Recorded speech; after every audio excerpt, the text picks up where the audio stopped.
Welcome back.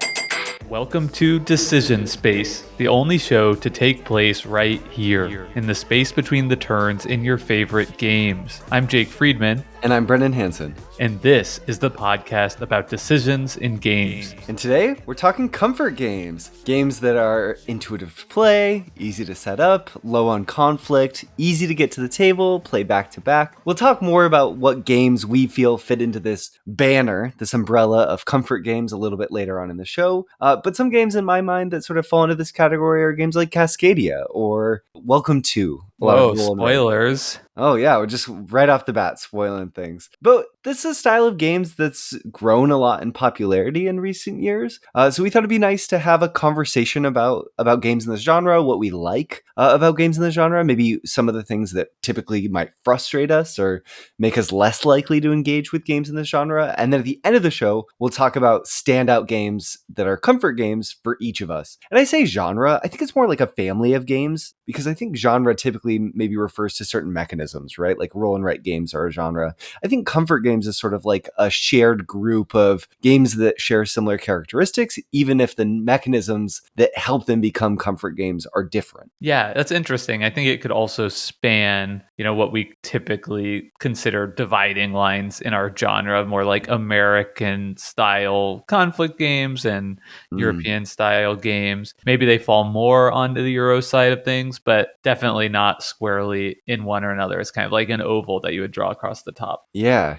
And, Jake, what kicked this kind of off in my mind in somewhat was that the Spiel des Jahres 2023 nominations came out recently. So we know what games are going to be nominated for this really prestigious award in the board game hobby. This is the biggest board game award there is, but it's also a German family game award. So last year, Cascadia, one of the games I mentioned, won. That was a comfort game. And then this year, two of the games nominated are comfort games. And then one of them is more of like a party game. So one of them is Dorfromantic, a cooperative tile laying game in which basically you get it's perfect information and players are given these goals that they have to make true based on what's out there, and once that's completed, a new goal is revealed. So it's this gentle tiling game in which there's low conflict, everyone's working together to accomplish these shared objectives. So that's one of them. The other one is Next Station London by Matthew Dunstan. That's a roll and write game in which people are sort of drawing paths throughout London, filling out subway stations. That's in this sort of welcome to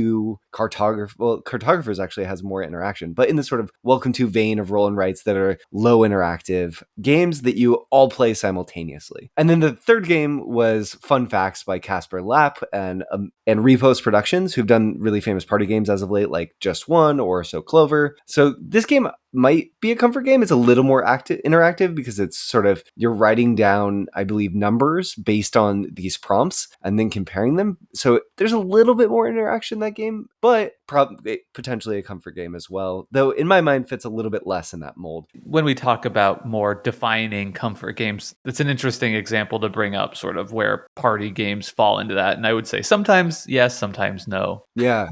Yeah, and maybe we'll sort of parse those differences later on in the episode. But we just wanted to sort of mention that because this is sort of interesting thing that's been happening with the Spiel des Jahres, where a lot of the games that are nominated are comfort games. And that award has shifted a lot over the last, it's been around for 30 years or something, I think maybe even longer. And the types of games that are winning the Spiel des Jahres now are very different than maybe were in the early 90s. They've created the Kinder Spiel des Jahres to be a little bit more heavier, more strategic games. Challengers is nominated for that this year. A favorite of ours on the show, Broom Service, won that a mini like 5 years ago now, maybe more actually. Yeah. So insane that, just as an aside, that Challengers is a Kennerspiel game just blows my mind every time I hear it. Just that game is so incredibly light. And maybe a big part of it, though, is that it is slightly more interactive. Yeah. At least on the ID. Yeah. So maybe partially there's this perception of the Spiel des Jahres games wanting, because they're aimed more towards family, as maybe pushing less interactive, less conflict driven, a game that anyone could pick up and enjoy. I don't know. And, I think anyone can pick up and play interactive games and enjoy them myself, but it's just, that's an interesting observation of something that seems to be happening that I wanted to kick off the episode with. No, I think that's great. And maybe we should just get right into our discussion of what comfort games are. I'm thinking back to the early days of the pandemic, which I know nobody wants to talk about or hear about. But there was sort of a global phenomenon, which was that the new Animal Crossing game came out Yeah. for Switch, and everybody was playing this game, just being stuck inside their house. And it was sort of I think like a comfort game moment outside Yeah. of the medium of board game, of course, is a video game. If you don't know Animal Crossing, you're basically play as a little character on an island and you kind of spruce up your island. You can get plants, clear weeds, go fishing for fish and put them in the museum. And you're sort of just like making your island nice. And it's just a really sort of meditative, relaxing experience to sort of wander around on your pleasant island. Yeah. Wholly devoid of conflict. In any way. And then also, it's kind of the, one thing that defines comfort games for me, or is much more likely to create games that are comfort games, is personal zones of play, where I'm working on something in my own space and no one's going to be interacting with that space in a meaningful way. So maybe it's a roll and write game where I have my own sheet that I'm the only one drawing on, or maybe it's Cascadia where I'm laying tiles in my own area. And I think Animal Crossing as a video game is sort of that, except the personal zone of play is just like the whole game. Yeah. And the reason I bring that up as a starting point is just because, especially at that time, and, I think even now, there's really sort of an appetite, maybe more so than in the past, for comfort games, like these activities that you can just go to as, an active way to relax and really breathe together and just do this thing because it's pleasant, full stop. Totally. I think part of them being comforting for me too, Jake, outside of conflict, is also sort of easy to play, easy to set up, and easy to remember the rules. If there's any rough edges, I have to put in more work to sort of get that game to the table, which I'm willing to do for a ton of the games that I want to play. But I think that pushes it less towards the comfort game zone, where for me, comfort games are something where maybe my wife and I, Maya, can sit down and, it's a Wednesday night. We're a little tired, but we'd love to play a game. Maybe we're going to gravitate more towards a comfort game than we're going to gravitate towards playing something like Tikal or something, right? Yeah. So we'll pick up a quick roll and write game and play that. I have the rules memorized, so it's easy to get to the table. It's not difficult to set up. So it just invites itself to the table more frequently. There's lower barriers. Totally. And yeah, now that we're sort of getting into the things that define comfort games to us, I think it's also important to say at the front, because this is sort of expansive, subsection of games, not really a specific genre. I think unlike, people can argue and do all the time in our Discord, holy cow, about what is a worker placement game, like what fits in the worker placement game genre. But, I think that is a lot more specific, right? You sort of know it when you see it, almost, even if there might be edge cases or some people don't always agree in all cases. Like, we have a pretty clear shared understanding of sort of like objective rationale for what would make a worker placement game a worker placement game, where I do think, going into this definition of it and the, factors that we think make it more likely that a game is a comfort game, I think here it is more subjective, right? It's funny that you bring up Tikal too, because I could see for somebody listening to this podcast that could very easily fit into a comfort game, perhaps especially if that was sort of the types of games that this listener was playing as they sort of discovered the hobby. Maybe Tikal is a game that they've been playing since it came out in 1999 or whatever it was. And now, so many years on, it's like, okay, I can just get that table and breeze. I have a core group of friends. Everybody knows it well. That's what we're going to go to. That's like the comfort experience that we go back to when we want to just chill and relax. Yeah. Another thing that makes games comfort games in my mind, or makes them more likely to be successful as comfort games, is when you walk away from the game with a sense of accomplishment at the end of play. Like, you have your roll and write worksheet that you can show off to everyone, right? Or your board in Cascadia is really neat, so you want to take a picture of it. And a game that falls into that category for me, that I think is sort of what you're talking about, where some games are going to be right on the line. And for certain groups, they might move towards comfort games. And for others, they might move away, depending on your own appetite or a proclivity for conflict, is a game like Azul, which Maya and I will play as a comfort game, even though the interaction of the tile drafting can be quite conflict driven and quite fighty and mean.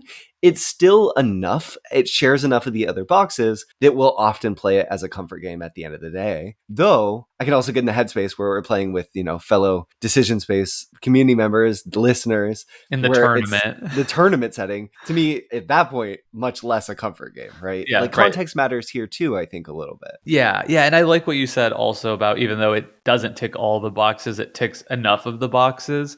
Where I Yeah. think that's right also. If there's sort of 7 things here that we have listed that make something likely to be a comfort game, it's probably pretty rare that something is going to exactly hit all of them. But if there's 3 or 4 or 5 or 6, more likely to fit in that category, at least for us, with the perspective we're sort of coming to games from. Yeah. I think the next big question, Jake, so I feel like right now within the board game communication community space, there's this burgeoning discussion that sort of, because of maybe the rise of comfort games and how celebrated those have become critically, there's this sort of response of dissenting opinion that's sort of like, no, interactive games are the best thing that exists in board games. I only want to play interactive games all the time. I don't have any desire to play non-interactive games. I'm disinterested in them as a pursuit, which is interesting, this sort of like response in some ways. And I think, at different points in time, what's in vogue and popular shifts. So I think the rise of comfort games has led to this rise of this response of, oh, I only like interactive games and not comfort games. And for me, I don't know that I'm biased one way or the other. There's comfort games I really, really love. Cascadia is one of my favorite games of the last 5 years. I've played it over 100 times, and it's a way that I really enjoy playing games. But,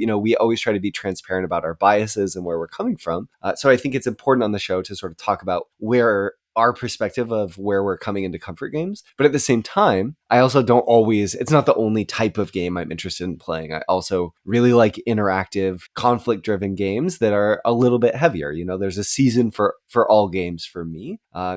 But I could see, sometimes if I'm only playing comfort games, I'm sort of like, I need something with some teeth here, Totally. Yeah, I think context is huge too, right? If it's me and my wife playing at the end of a workday, I might be biased towards playing a comfort game, where if it's, Monday night and I've got my group of laughing table friend gamers together, we probably want to do something a little more fighty, a little meatier, at least for like our main game of the evening. I wouldn't see us very often, if ever, just playing, 5 or 6 filler games, or, one game back to back to back to back, like you might do with a partner, kind of winding down. I think the conversation you bring up about sort of bias towards or against, or a reaction to comfort games, is an interesting point. I think there are a lot of different things that get swept up in this same conversation. Like a lot of the reaction to the Spiel and Kenner Spiel nominations this year seem to be more about like, is this the appropriate weight of a game for the different categories? Which I think kind of feels, it's a different conversation, but sort of feels similar to that, in that like back in the day, games like, I don't know, Voyage of Marco Polo or Tikal or whatever. El Grande, these were the games that were getting nominated for Kenner Spiel Expert Board Game. Now it's Challengers, which is an awesome game, but magnitudes lighter than those ones before. So I think there's that element to it. And then I think another element to it is, which is big, which I've probably heard expressed the most, is interactive games as the counterpoint to like multiplayer solitaire games, which is basically, I think, like a slur. It's not really fair in a lot of cases, Yeah. I do think multiplayer solitaire typically gets used as like a pejorative way to describe comfort games. Yeah. But any like Euro game that's maybe more systems driven and not just highly, highly interactive kind of can get thrown into that category. Like I think a lot of, Steffenfeld games, like, I don't know of a great example, but Trajan, I guess, is probably one that would stand out as a game that people would say is multiplayer solitaire, but I doubt it would be considered a comfort game by many, Yep. Same. Yeah, totally. In the Year of the Dragon, not a comfort game. Right. Yeah. I mean, and also not multiplayer solitaire, but sure. So that's just to say, I think that there are like a lot of different kind of threads that get pulled into this conversation. And I think there's definitely a sense among some portion of the hobby that like interactivity is king. I've heard the sentiment expressed in our Discord when I was talking about, how I've gotten more into like Knizia games, and people are chiming in like, yeah, like the inevitable pull towards like more interactive games. And that sort of annoyed me a little bit. to be honest, just because like that doesn't, just because I'm like enjoying these games, that doesn't mean I'm enjoying other games less or think that they're like inherently less valuable or that these Knizia style games are inherently more valuable. It's just preferences at the end of the day. And I think it's kind of silly to sort of put objective value on one person's preferences over another's. Yeah, totally.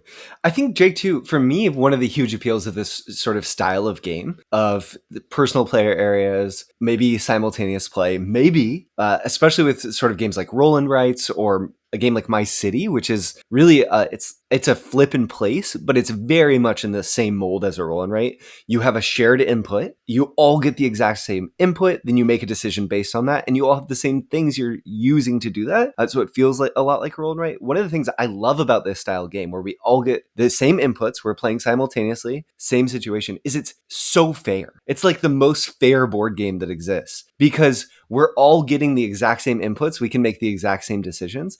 And there's no potential targeted interaction, right? Targeted conflict where someone perceives maybe in a game like Tikal, like you were mentioning, Jake, maybe early on, you get a quick lead and we all perceive you're winning. So we proceed to kind of target what you're doing. And that's really fun to do sometimes, but it's not always fun to be on the receiving end of that. So maybe you get a lucky start into Call that wouldn't have been like a game that will play out to actually be a winning position. But we perceive that to be the case. We have this interactive fun time, and then your game kind of gets burned because you got out to an early lead. In a roll and write game, we all have that shared input. It's so cool at the end of the game to compare and see that, hey, I scored 120 points, but Jake somehow with the exact same inputs scored 160 points. There's so much room for me to improve at that game. And I think that that's really neat. And it's a fun way to have a shared experience without having players be pulled down. That's like, I think when roll and rights first were getting celebrated, that was this really lauded thing about them and has sort of fallen off in the discourse a little bit. But it's neat for me to sort of take a minute and appreciate that. And I think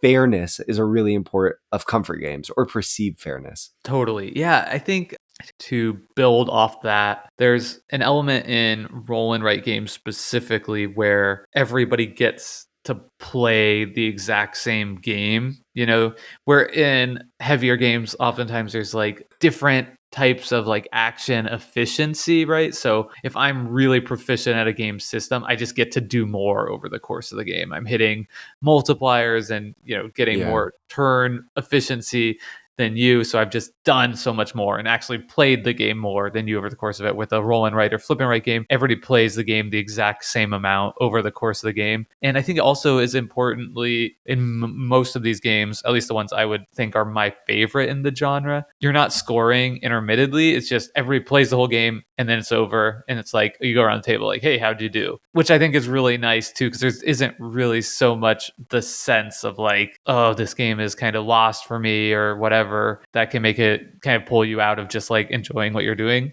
Yeah. At least for me, I find that in these games, it's really easy just to take a step back and I'm just trying to do the best that I can. And that's all I have to worry about. And that is, I think, comforting in a lot of ways. Totally.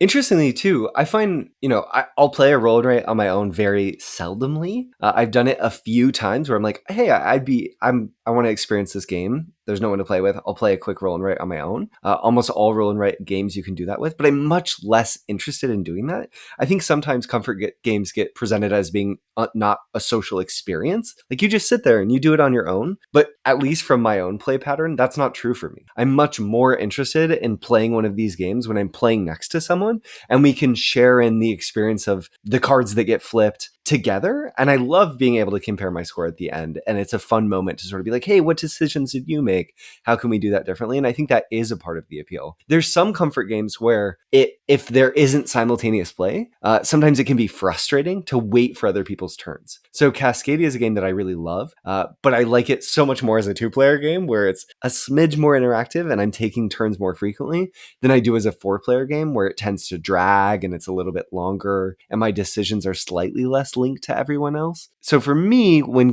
comfort games get longer, I either want turns to get shorter or I want there to be simultaneous play in the games, just because one potential problem you can get with is if games aren't interactive, on your turn, when it's not your turn, there's not a lot that you can engage with typically. It's sort of like let's wait to see what I can do on my turn. I think there's interesting things that happen with kind of communication with each other over the course of the game, depending on the structure, where in a simple flip and write or roll and write game like My City or whatever, as soon as you're done, you're sort of free to start chatting with other people at the table, which is something that I really welcome in a comfort game. Whereas you don't really do that as much in a clockwise turn order because it's just kind of rude, right? Sure. Somebody's like taking their turn and the other three players are chatting, where it might be a little draggy if you're playing My City and one person is taking longer than everybody else, but there's no social pressure or magic circle pressure to like witness what they're doing. So it's fine to just kind of chill and chat while the person who's taking the longest is taking their turn. And I think that also makes it a more comfortable experience too. If you're the person that's sort of like, okay, guys, I just need a second to figure it out. It's like, yeah, that's fine. Like we're having a great time over here. Totally. For me, Jake, one thing that sort of can help ameliorate that problem is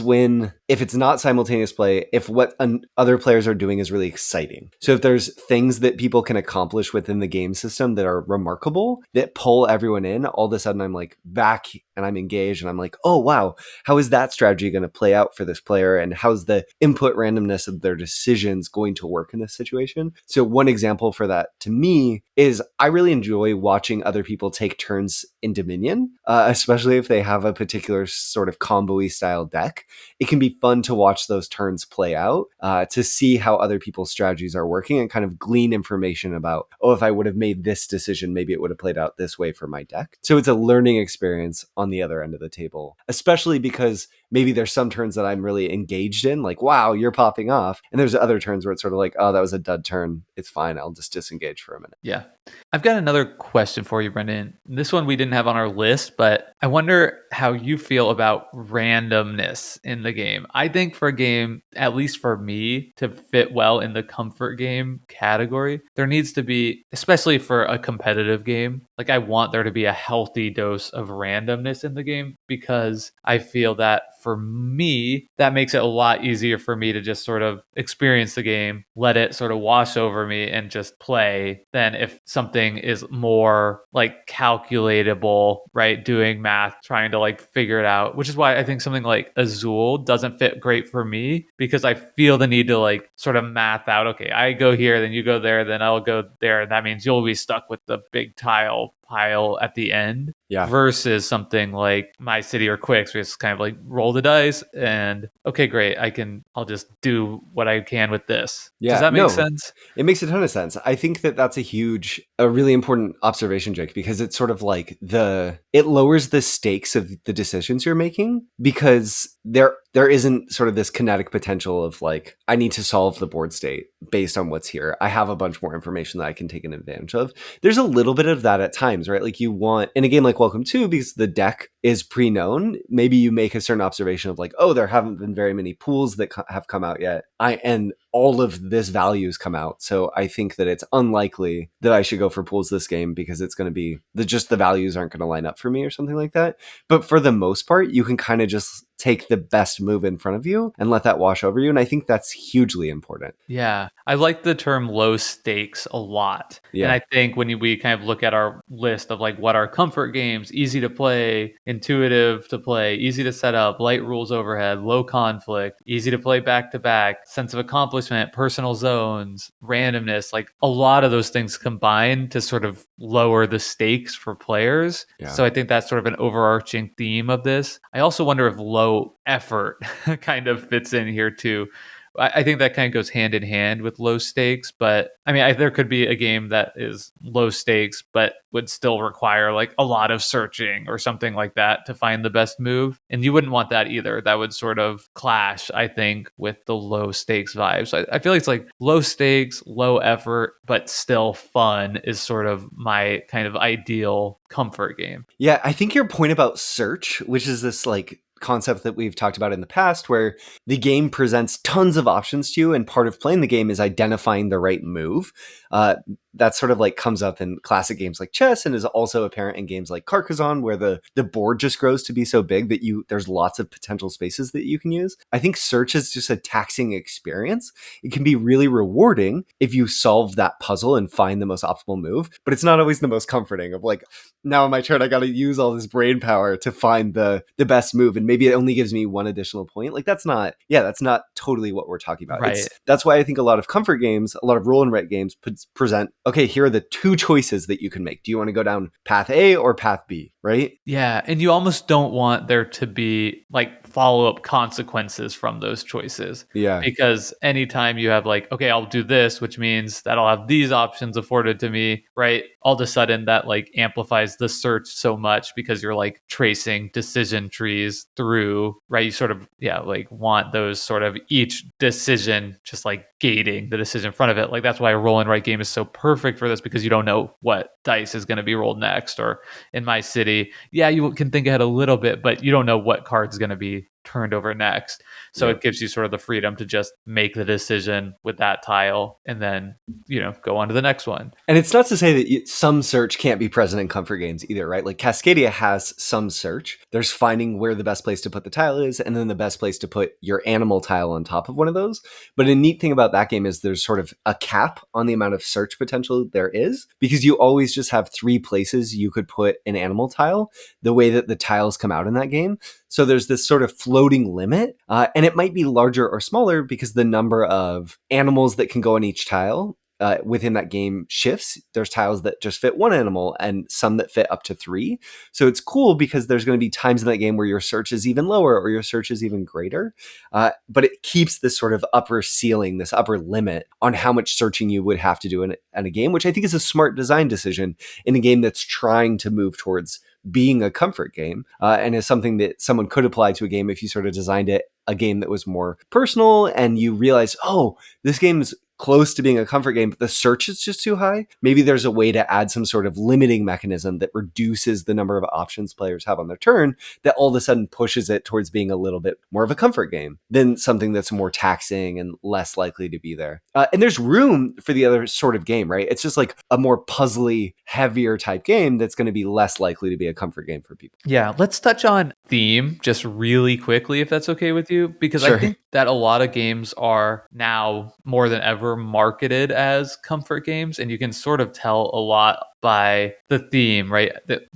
We talked about the pandemic being a kind of a moment for comfort games, and shortly after, there are all kinds of games about houseplants, and sort of like gardening and these sort of soft themes that are very far from like colonialization and fighting wars. And I think that's trying to clue people in to, hey, this is a comfort game. And I do think there's something to a comfort game that can be amplified by a theme that isn't, it's hard for me to think like a war game could ever be a comfort game because of the theme being, something that's, difficult to think about. Whereas a game about flowers, gardening, tending to animals, building a home, whatever, right? All these things are a lot softer, are going to be appealing to a wider swath of people, and perhaps, more accessible to people outside of just like white cisgendered males who always have been sort of the main target audience for the hobby. So I think that's really great. But I think an important caveat, the theme alone, of course, doesn't make something a comfort game. We've both played Arboretum, which is a game about building a pretty little forest. It's honestly like, I think it's a genius design, but it's just too stressful for me. It's yeah. And it is, it's so mean. It's very calculable. It's not a comfort game for sure. Jake, I want to emphasize your point by reading the description, the start of the description from Dorfromantic, the Spiel des Jahres nominee that we talked about at the start of the show. Rippling rivers, rustling forests, wheat fields swaying in the wind, and here and there a cute little village. That's Dorfromantic. Like, Totally. Like it espouses this pastoral, relaxing world that is sort of a made up thing, I think, in a lot of ways, right? Like even our idea of this like relaxing pastoral world is sort of actually maybe not quite Yeah, that's how that but experience would be, but it's a nice world to get swept into. yeah, and I think if the game appeals to you in terms of theme, but also just like the aesthetic design of it, like I like the art or I like the components, or it feels fun to fiddle with things. I think that can go a long way to making something feel more comfortable. Yeah. Should we get into talking about our list of games, maybe, Jake? Yeah, let's do it. Okay, so I'm just going to start, I guess, with some of the games on my list I've already talked about. So I want to start with Cascadia. And instead, I've already talked about it a lot. Cascadia is a entangled drafting decision game in which you're drafting terrain tiles and then at the same time drafting animals to go onto those tiles.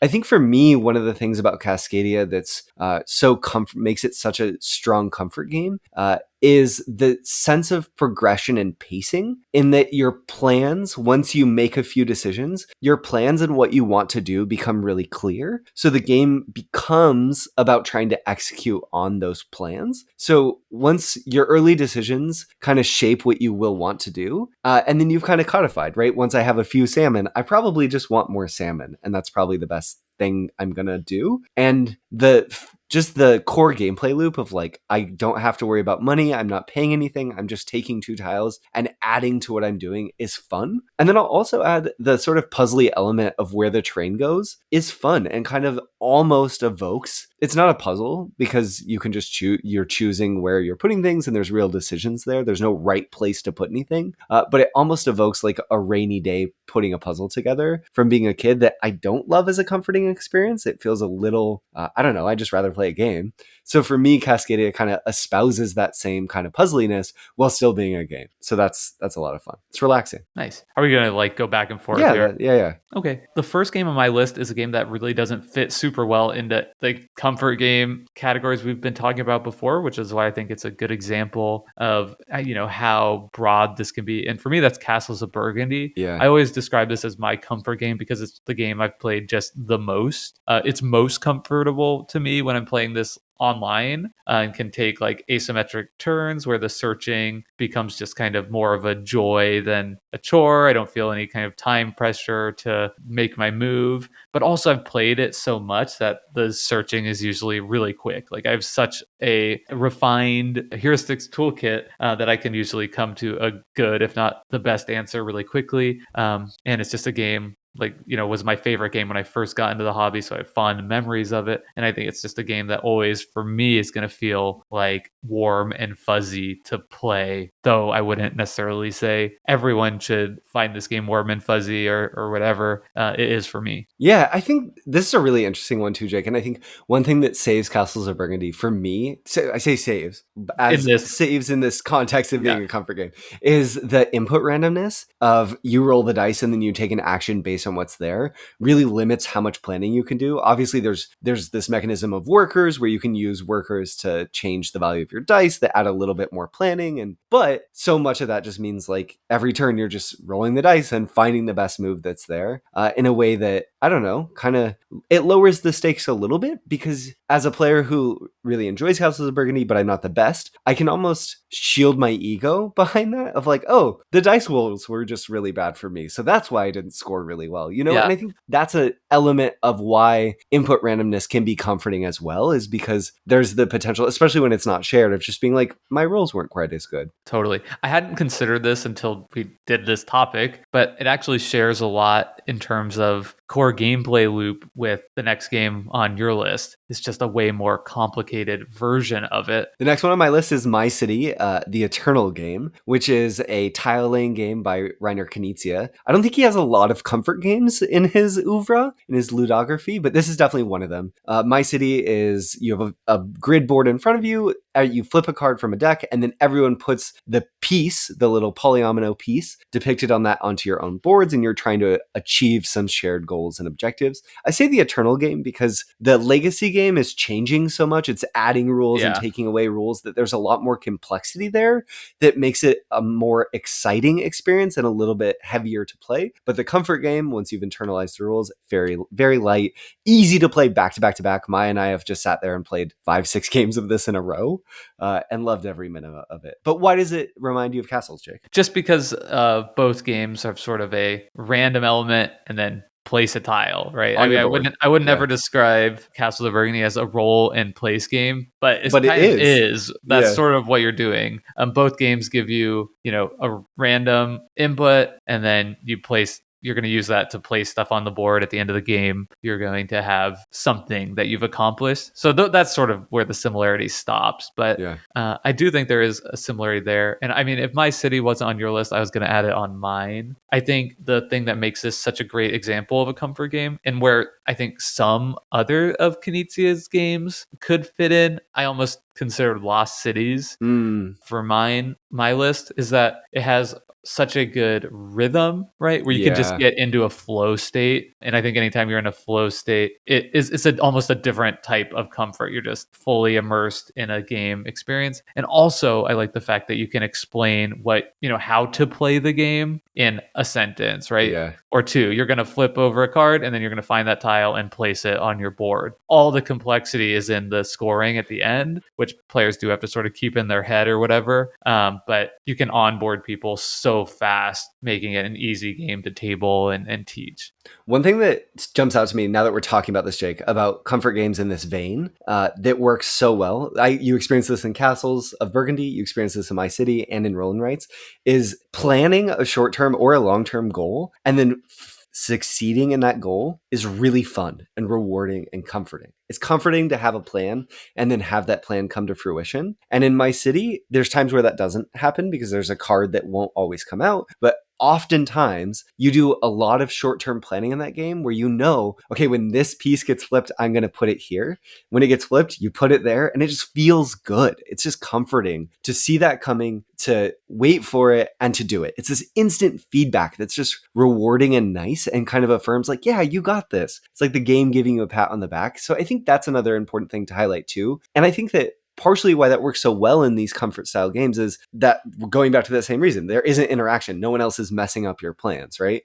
It's not like, that's what partially I think why these games grew to so much prominence during the pandemic, is like the global environment was messing up everyone's plans. And this is a space that you could exist where no one can mess up your plans. And that's nice to just like have a plan and have it come together. Yeah, absolutely. So the next game on my list is Qwixx, the very simple roll and write game where you're rolling dice. The active player rolls some dice, and then everybody simultaneously uses those dice to mark off ascending numbers on a sheet of paper. Incredibly simple. And this is probably my favorite roll and write game. And I think the reason it is my favorite is because of the fact that it's the best comfort game of the bunch. I can look at this objectively from my game reviewer hat and say, oh, wow, Welcome to has a lot more interesting mechanisms happening here, or Cartographers, which we reviewed. Similarly, wow, what a cool innovation for this. But neither of those games are nearly as comforting for me as playing Qwixx, because it's just so stripped down. And this is a game that typically comes out when I'm hanging out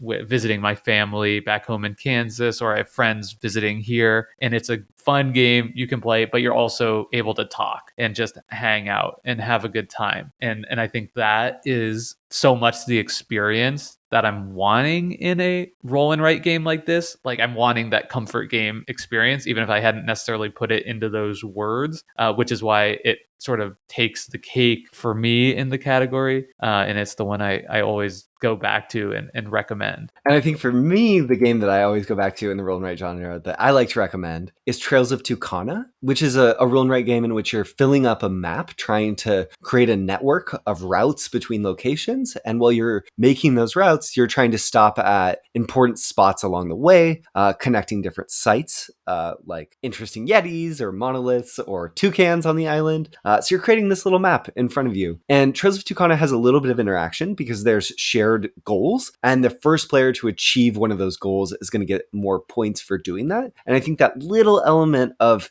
making it a race game gives the game the right sense of pacing and excitement and momentum for me. And for me, Jake, I love Cartographers, but Cartographers is a roll and write game that for me jumps out of the comfort game genre into something else because of the potential for the ambush cards where you're writing on other people's paper. To me, that takes it out of the genre enough, where it's like if I'm just playing Cartographers on my own, it can feel like a comfort game. But if someone's reaching over onto my sheet and messing me up, it probably isn't. But Trails of Tucana is great. Played it like 50 plus times. I would keep playing it. I'm excited that there's a follow-up game coming. So that should be neat, and I'm excited to check it out. One more thing on roll and write games I was just thinking about. I think the fact that you get to draw on your own sheet is in and of itself a comforting experience. It's fun watching how different people make marks. You know, you can doodle on the side of the board while you're waiting. You can do whatever you want. When we play Qwixx as a family, we always have this like giant bowl of crayons for some reason. So it's just watching the way different people use that. So my mom literally like, you know, fully colors in each of her boxes with like sort of a medley of different colors like overlaid on top of each other, and kind of creates this like crazy looking sheet where I'm more of like X, you know, just like I'm just like the mechanics of the game, you know. So it's fun to watch different people's personalities come out. And I think drawing is such a comforting way to relax for people. It's nice that these personal, you know, disposable sheet games sort of encourage that. Yeah, creativity is comforting. All right. The next game or games I have listed is just a group of games. And this kind of gets back to the discussion we hinted at the very beginning about our party games, comfort games. And I think they can be. The ones that I have listed here are So Clover, Just One, and Codenames. All feel very much in the comfort game category for me. And I think the distinction that we can make in the party games, or I would propose to make in the party games category, is sort of how much excitement they lead to at the table. And I think some party games, or there maybe there's two distinctions. I think some party games are just too exciting, too raucous to really be like, this is a really comforting experience. And I think these word games, while they can have funny, exciting moments, like they're also sort of just thinky enough and give people the space to, all of these games have a moment where everybody's just silently thinking together, which I think is nice. And I think these are also fit because they're a great way to introduce people to the hobby and make people feel comfortable. Because if you haven't played modern board games before, very likely you've played Wordle or Scrabble or some other word game. So I think having that sort of word association, especially from people who are native English speakers, is something that a lot of people feel comforted by, or, you know, that they can approach more readily than something that looks more like a modern board game. Yep. I think for me, I'll put these games on a spectrum of most comforting to least comforting. Okay, Just One, most comforting. You can totally turn yourself into like a little word potato who just gets to laugh and be clever. And it's so low stakes. I always start playing this game, Jake, by keeping score as the rulebook intends, and then we just end up playing endlessly, and then like whatever, you know, like I always have best intentions and then it just falls apart. So we're having so much fun. You could just sit around and play Just Fun for hours. So it's like, to me, yes, absolutely. So Clover, slightly less comforting just because one person is in the seat of judgment at times, right? Where it's sort of like, did I communicate well enough that you're going to understand? But I agree, it can be very comforting to sit there and create this little puzzle for your friends to solve, or your family members to solve, and then to all come together cooperatively to solve that. And then for Codenames at the very end of the spectrum, I see how this could be a comfort game, but the one thing that jumps out to me most is it's a team game, so there's a little bit of like, oh, if you guess the other team, the stakes feel slightly higher. And then also the thing that amps the stakes up so much is that assassin card. That instant loss hiding in the background. I totally forgot about that. Yeah, to me makes it less comforting because I'm always like, oh, what if I hit it? I think you're right. I think definitely Just One and So Clover are more comforting too. I just always feel like these are kind of all these games sort of go together in my headspace. So I Yeah. include them all. Also, going back to fun facts or whatever, why that isn't a comfort game to me is that it kind of fits in this category of party games that's like, let's learn something about our friends. People are sort of revealing truths about themselves. There's a whole genre of games. I think True Colors is an Yeah. example of a game where people are like, who's the most likely in the group to do X, Y, and Z? And I think anytime that you're asking somebody to like reveal something about themselves, like tell a truth, whatever, that's clearly going to make some people uncomfortable sharing. So like those games I think are great and really fun, but I would never put them in like the comfort game category because they're asking people to like put themselves out there. Same with like Totally. time trial games or games where you have to like perform something in front of people. All Yeah. those are great party game mechanisms, but as far to like the other side of the spectrum as comfort games as you can get. Yeah, totally agreed. For me, the next one that comes to mind is Dominion.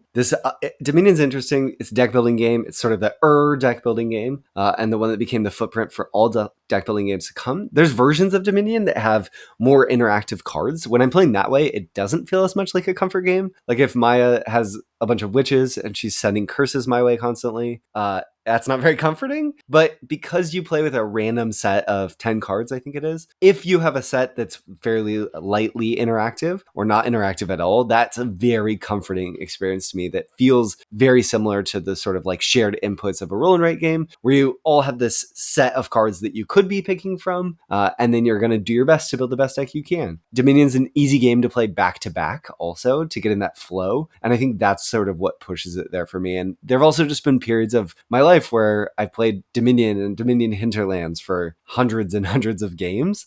So it absolutely became a comfort game for us. And like I said, certain expansions I think push more away from the comfort game space and others lean into it. So it depends on what flavor of Dominion you're playing. Nice. Next up for me is Sagrada. I said that Azul isn't really a comfort game for me. I think Sagrada is sort of that abstract, almost Cascadia-esque category of games that my wife and I go to a lot. I think the things that make Sagrada work is that it amps up the randomness even more. You're always rolling dice out of the bag, and I think you roll like 10 dice each round, and the color really matters. The numbers really matter. So you can sort of, to your point about Castles of Burgundy, when your plans don't come together, you say, oh, well, tough luck this time. Let's play it again. And I also just like the mixed media nature of it. You've got kind of the translucent dice that slot right into the 2-layer player boards. You've got the little clear, I don't know what they're called, like token. They're like glass. I think I've heard them describe it. It's called like dragon tier or something, like these glass beads or whatever. And they're just like a nice little mixed media objects that are fun to hold and play with. And Sagrada's, it might not be the perfect game. It might not be my favorite game, but every time I play it, it's like a nice experience. And I always think like, man, I could have designed this. It's like one of the ones that make you kind of smack yourself on the back. Like, how did I let this one get away? It's so obvious. Sagrada is not one I've played, but one I would love to play. It's just so beautiful and inviting looking. Sort of stained glass church window theme. So good. Yeah. The next one for me, Jake, is I'm trying to highlight games that we haven't covered as much on the show, I guess at the back half. So Castles of Mad King Ludwig. This is a tile laying game in which each player at the table is trying to draft tiles from a shared display to create the best castle possible. So you're pursuing these different types of tiles that all have different constraints of things they want next to them or don't want next to them as you puzzle out. Unlike a lot of tile laying games, the tiles are all different shapes. There's rectangles, there's octagons, there's L-shaped pieces. So you get this really organic feeling object that ends up coming out of it that doesn't feel as strictly geometric as something like a tiling game, like a polyomino game. So that's something I really love about the game. The one interactive element is that, and the cool thing about this is you all take turns being the quote unquote master builder, where you set the prices of the tiles that are out there. And then the master builder is the player that drafts last. So if there's a specific tile they really want, they can make that very expensive, but maybe someone will still buy that before it gets there. And any tiles that aren't purchased, a little money gets placed on them, so they're discounted for the next round. This is another one that once you've internalized the rules is really easy to play back to back a lot, and also you just, whether you win or lose, you have a cool looking castle in front of you that you can tell a neat little story about.